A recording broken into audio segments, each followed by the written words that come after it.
Welcome to the Daily Message. Today I want to discuss a second aspect of Jesus' ministry and preaching that can be considered rebellious. And that action is the sharing of meals. We know from the Gospels the stories of the feeding of the 5,000 and also the miraculous feeding of the 4,000. And then in the Gospel of Luke, chapter 14, there is the story, the parable that Jesus tells about the man who throws a great dinner and sends out the invitations, and all those who were invited beg off. They all have excuses. This, that, someone's getting married, they have to go buy property, something.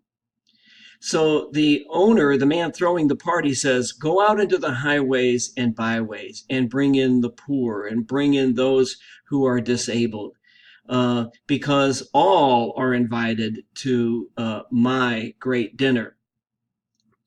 So Jesus' point is this, that when we share meals, everyone should be invited and everyone should be included. Meals should be a sign of unity.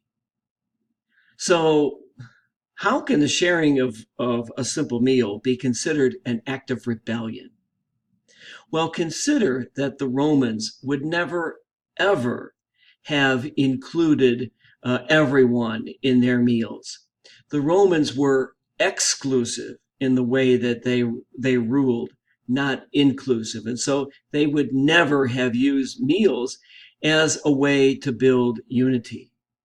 But Jesus, through the simple act of sharing meals and the unity that those meals engender, Jesus believed that the unity brought about by the sharing of meals would make the Romans realize that they could never win, and would make them actually go away.